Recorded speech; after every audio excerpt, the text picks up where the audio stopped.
Alright, so we're back with this Gemini 6, and it sounds great on its own, but the master volume sounds a little fizzy. So here's a little example.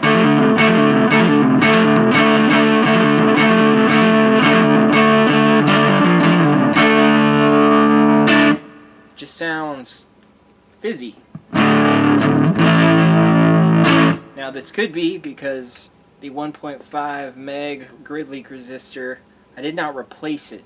I added a 250K pot right near it, which increased the resistance, I believe.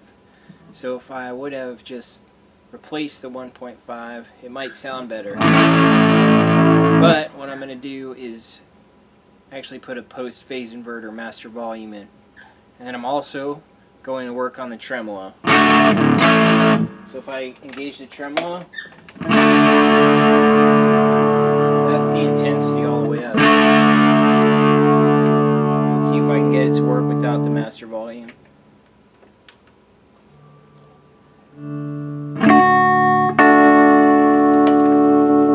There it is.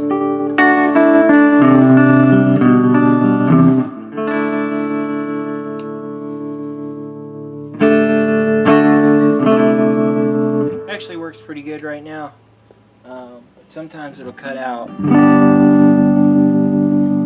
It's just hard to hear. So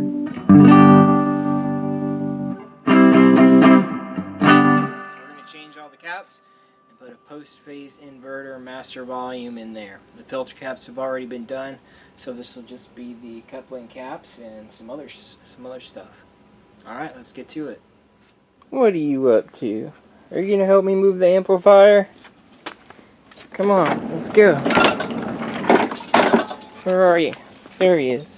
He's ready to help.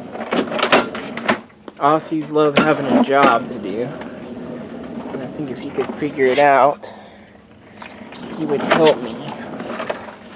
He wants to play with it. I'm interested now. Come on, little buddy.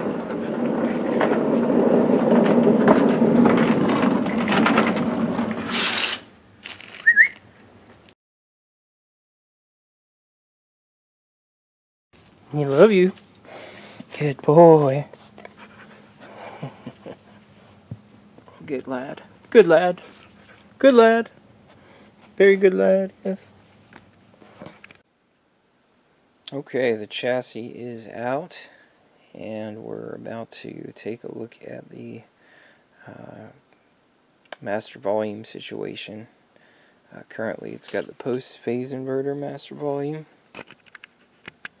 Alright, so the original master volume, if you can see here, this red wire and this yellow wire go to the 250K potentiometer, and it's coming from pin 9 and going to this 0.1 microfarad cap and this 10 meg resistor.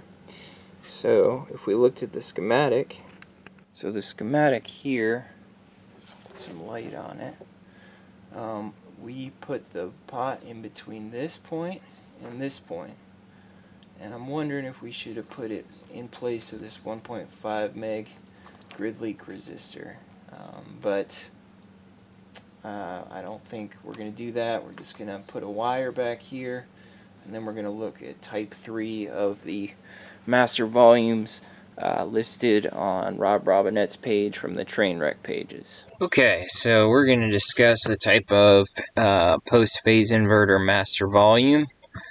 Using Rob Robinette's website. This is one of the best tube amp information websites that exists, and he's got the train wreck pages on here. So let's go ahead and try to find the master volume. Now here's master volume type 1. We're just going to take a look at type 3. Alright, type 3 is pretty simple. You take a single 1 meg audio pot and you basically attach it to the grid leak resistors. So on a Marshall and a Fender, it often looks like this. and it's connected to 6 and 8 of a cathodiene, or 1 and 6 of a phase inverter. So it was a little bit of a challenge to find this, being a beginner. So let's take a look. There's our tremolo circuit. Alright, so if we look up here, here are the resistors we're looking for, and the master volume is going to attach right here and also right here.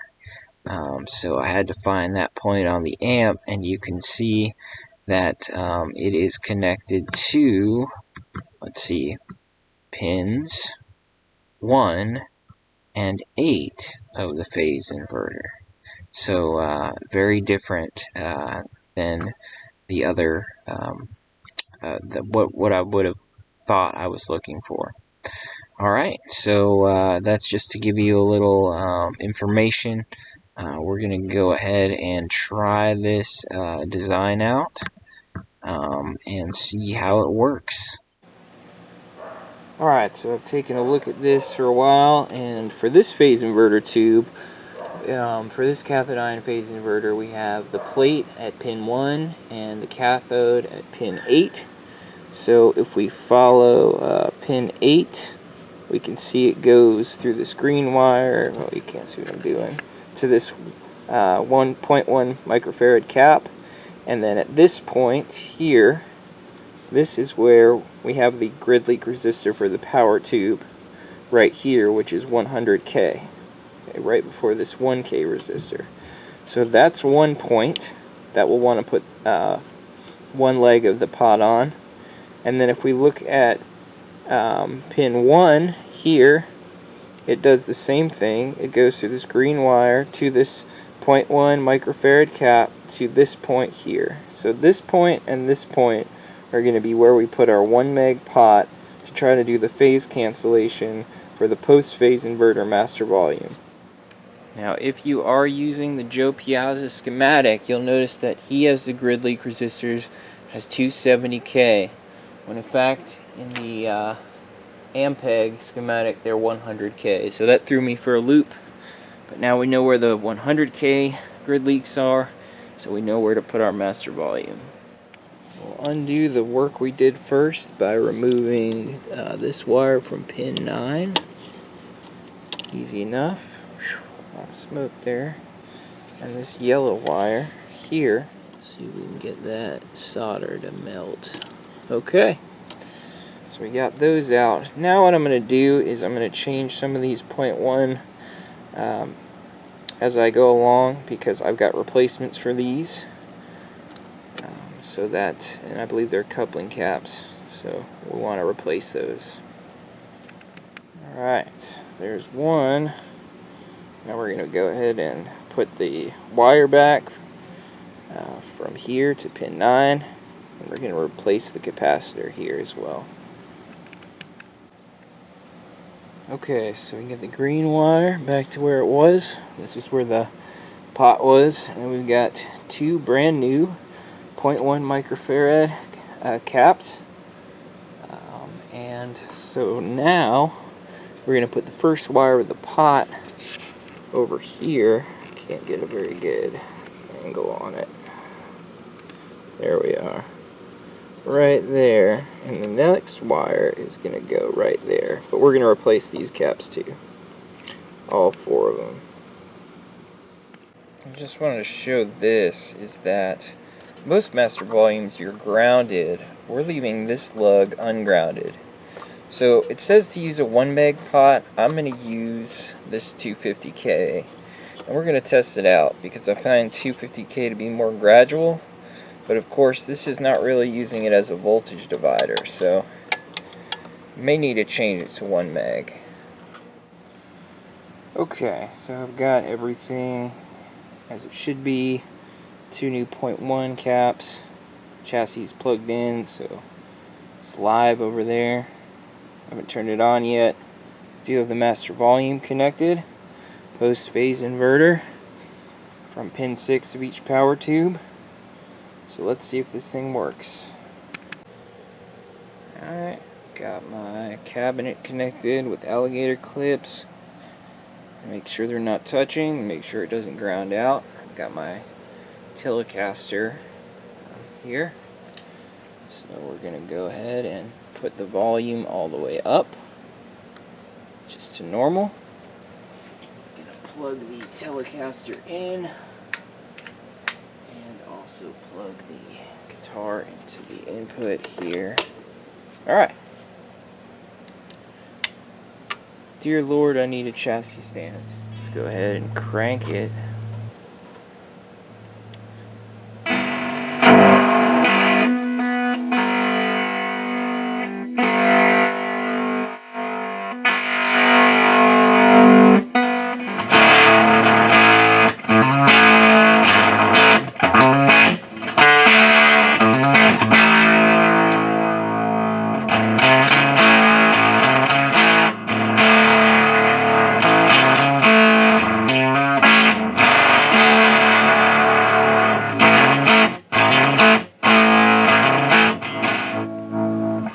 Like it. It's too much high end, and even with the treble all the way down,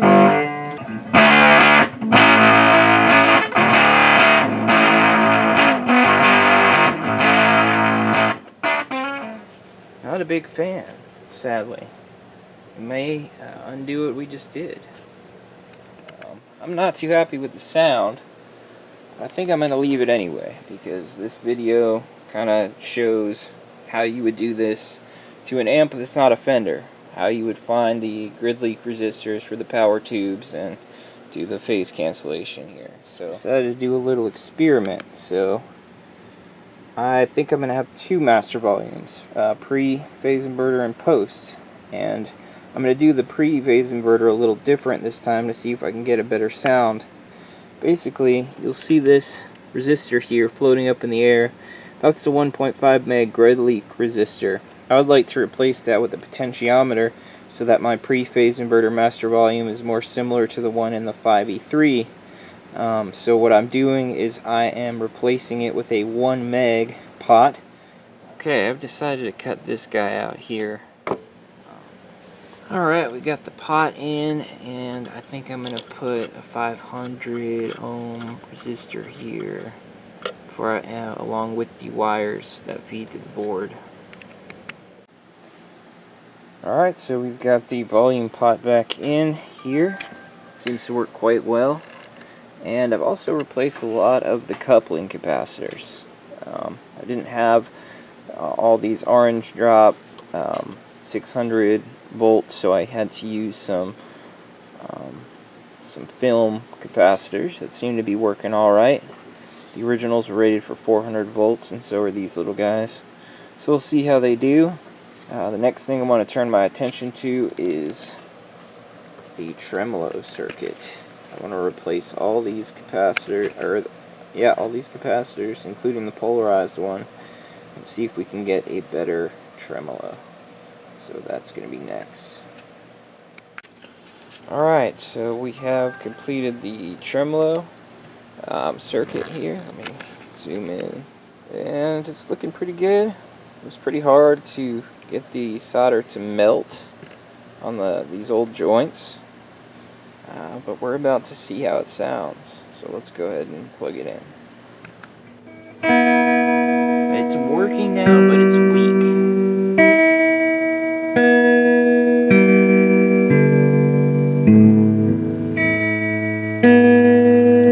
So I guess we'll have to figure that out. Alright, this is the best this has ever sounded.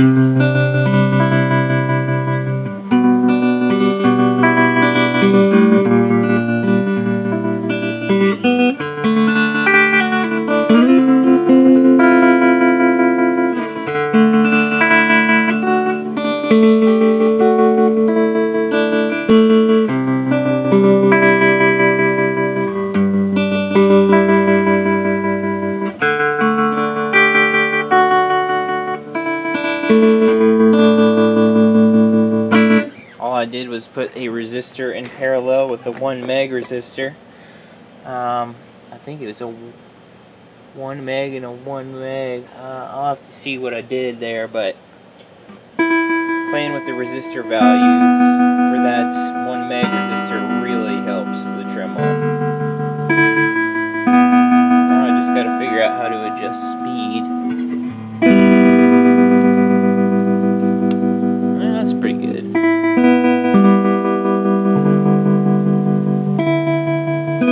Alright, so that's a success.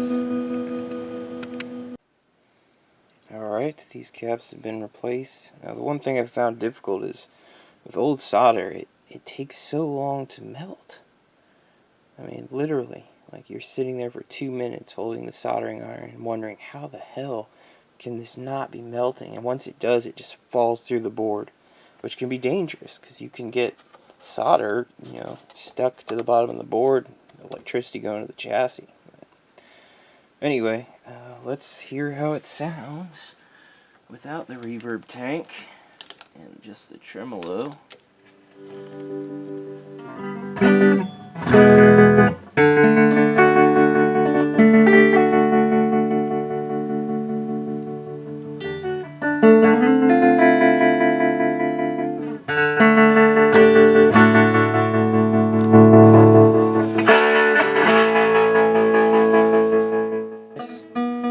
Thought I was done, but as you can hear, it likes to cut out on me. I don't know if that's just because the tech did a shitty job installing this.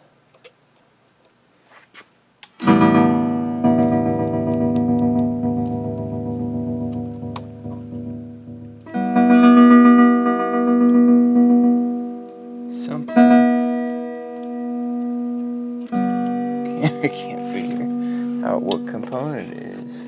If I lift the switch, here it stops.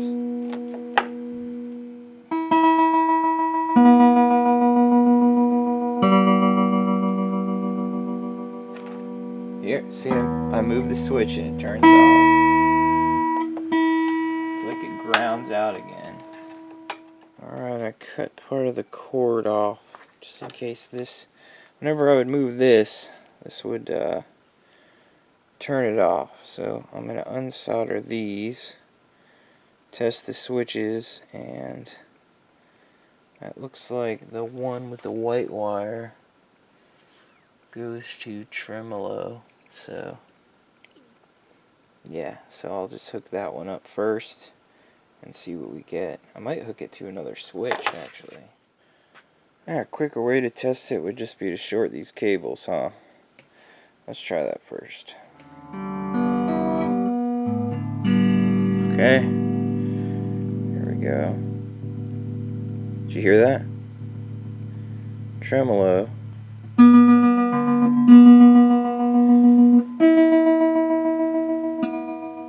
What I'm doing right now is I'm just shorting the cables together to activate the tremolo, and what it does is it seems to activate it temporarily,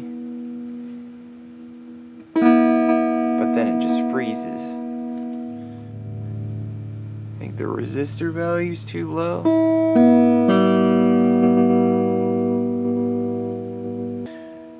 Let's see if it does it with a slightly higher value resistor. Okay, this is where I am right now. The 1 meg stock resistor here made the tremolo weak. I don't know if that's how they've always sounded, but it was weak. And if you click this switch, it got stronger, and it had a little click to it. Just a tiny click. That click comes from this capacitor right here. I don't know if y'all can see that. It's a little red capacitor. And basically, when I reduced the resistor value to 242K, I think, I basically got rid of that, or that click remained always. And when I would turn the switch on, there was no sound. There was very low volume, meaning that this light bulb was on all the time. So I must have reduced the resistance in such a way to keep that bulb on all the time. I tried many things, but I could not get it to. I could not get this little switch to turn the click on and off. So What we've got right now is a really strong tremolo with great variable speeds. I'm gonna sleep on it, think about what I could use this switch for, maybe something else a little bit more customized. Alright, so this is what we have now. Let's go ahead and give it a shot.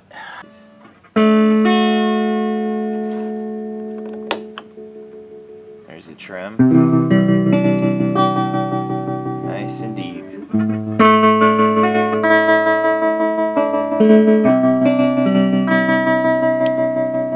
It's intensity all the way up. Speed all the way up.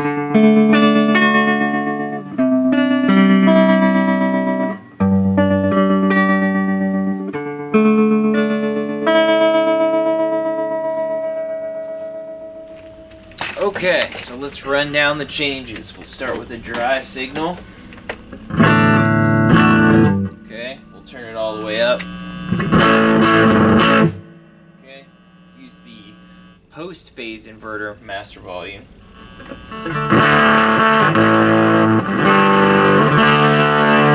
Really buzzy. Not a big fan, so I got a pre-phase inverter right after it to bring out some more warmth. Alright, so we got the two master volumes there. Turn them both up. Now, let's talk about the wet signal. We've got the echo, which never worked. The switch never worked, so you pretty much just use your knob. So, try that switch. So it sounds beautiful.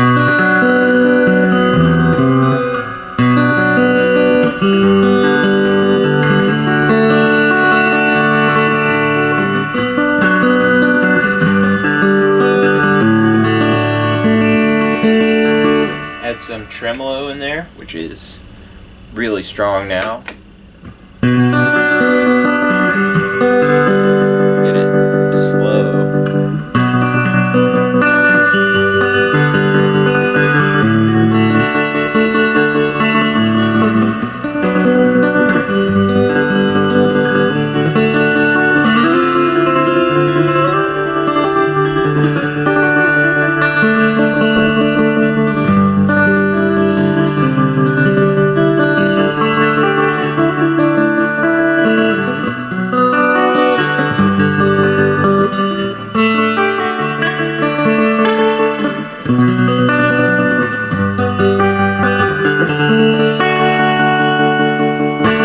So yeah, that'll do it for this one.